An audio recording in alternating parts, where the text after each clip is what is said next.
Hi అండి, నమస్తే. Welcome to ivy recipes. ఇవాల్టి స్పెషల్ పూరి ఇంకా చపాతీకి సైడ్ డిష్గా చేసుకునే ఆలూ కర్రీ.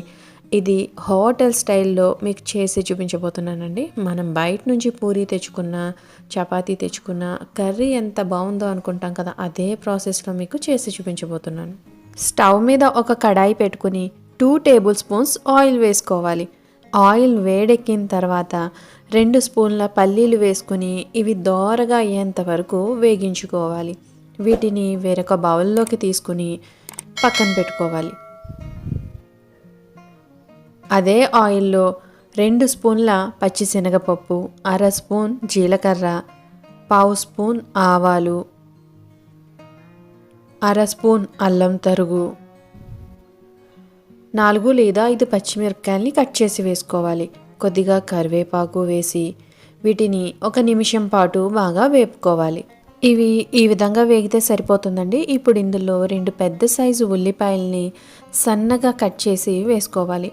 ఉల్లిపాయ తరుగు అనేది 1 కప్పు ఫుల్గా ఉంటే సరిపోతుంది. ఇక వీటిని కూడా ఇందులో వేసేసుకుని రుచికి సరిపడా ఉప్పు వేసుకోవాలి. కలర్ కోసం 1 పావు స్పూన్ పసుపు వేసుకోవాలండి. మిగతా కూరల్లో వాటికన్నా ఇందులో కాస్త ఎక్కువే పడుతుంది.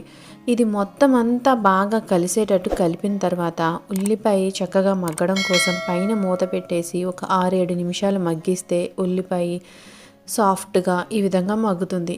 ఇలా ఉన్నప్పుడు మనం ముందుగా ఉడకబెట్టి తీసుకున్న 3 ఆలుగడ్డలని ఇందులో వేసుకుంటున్నానండి. ఇలా మ్యాష్ చేసి వేసుకుంటే సరిపోతుంది. మీరు కావాలనుకుంటే ముక్కల్లా కూడా కట్ చేసుకోవచ్చు. ఇప్పుడు దీన్ని మరొకసారి బాగా కలపాలండి. పూర్తిగా కలిపిన తర్వాత బంగాళదుంప కూడా కొద్దిసేపు మగ్గడం కోసం మూత పెట్టేసి ఒక 2 నిమిషాల పాటు కుక్ చేసుకోవాలి.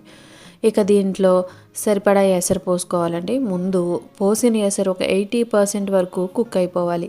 300 ml వరకు ఇందులో నేను వాటర్ పోసుకుంటున్నాను. ఈ పోసిన వాటరు ఒక 80% వరకు కుక్ అయ్యేంత వరకు మూత పెట్టి మీడియం ఫ్లేమ్లో ఉడికించుకోవాలి. ఇక్కడ చూసారు కదా, కూర అనేది ఇలా దగ్గర పడిన తర్వాత ఇందులో చివరిగా వేయాల్సింది శనగపిండి వాటర్లో కలిపి వేసుకోవాలండి. అప్పుడే కూర చిక్కదనం, కూర టేస్ట్ అనేది వస్తుంది.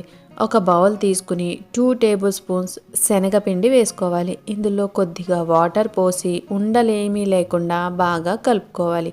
ఈ కలిపిన శనగపిండి వాటర్ని ఉడుకుతున్న కర్రీలో వేసేసి కొన్ని వాటర్ పోసుకోవాలండి. లేకపోతే వెంటనే చిక్కబడిపోతుంది, కూర పచ్చివాసన వస్తుంది. సరిపడా వాటర్ పోసి మీడియం ఫ్లేమ్లో కొద్దిసేపు మూత పెట్టి ఉడికించుకుంటే కూర టేస్ట్ అనేది చాలా బాగుంటుంది. ఈ విధంగా దగ్గర పడితే సరిపోతుందండి.